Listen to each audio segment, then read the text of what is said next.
I am so excited right now to be doing this segment because I am joining the NBA, the National Basketball Association, and the WNBA in our awareness of mental health work together. I mean, I am just blown away with what they're doing as two hugely professional organizations, outrageously popular.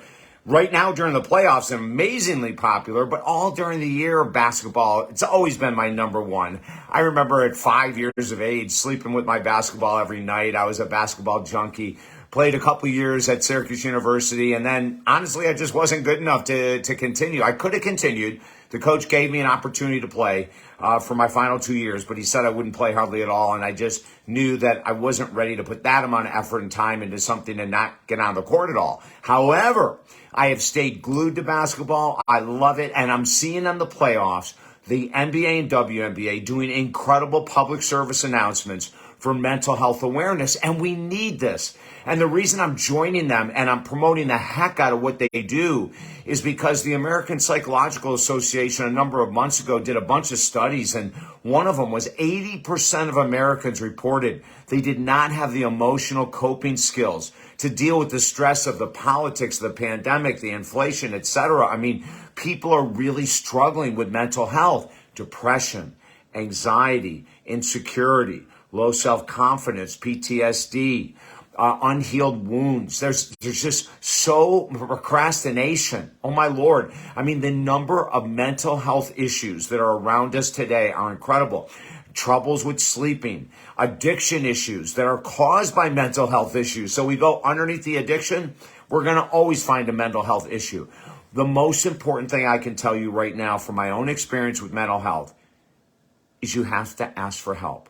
Kevin Love, star of the Miami Heat, says that on the PSA. He says that the greatest thing I ever did with my mental health challenges was ask for help. And you know how hard it is for you and I to ask for help. It can be doubly hard for an athlete because they don't want that cat out of the bag, that they may have something wrong with them, when it's natural in life to have challenges with anxiety, depression, sleep, etc., depending on what we all go through, right? And I love DeMar DeRozan. He said, everyone is affected by this. DeMar DeRozan is unbelievable. He's one of the best midpoint shooters in the game. I mean, he is just an incredible player. But for him to say, hey, listen, I'm just like everyone else. Everyone struggles.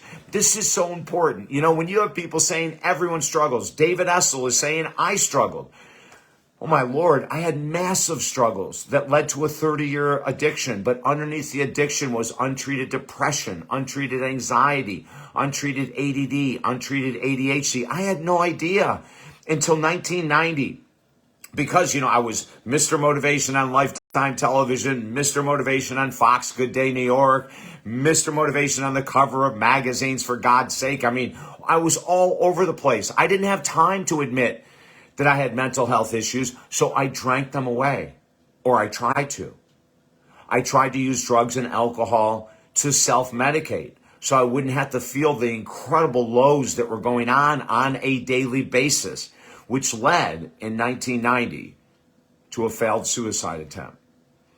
Probably one of the greatest gifts God ever gave me was allowing me to still be here, because from that day till today, I have focused 100% of my energy and work on helping people to heal. And now, with the NBA and the WNBA coming out guns blasting, superstars talking. Do you remember Simone Biles did it, right? I mean, oh my God, we've had so many major athletes come out in the last 5, 6, 7 years saying, yes, I'm one of those people too. I've struggled as well. The pressure to perform, the pressure to exceed expectations, the pressure to always win, the pressure to be in the championship race, the hunt is on everyone's shoulder as an athlete.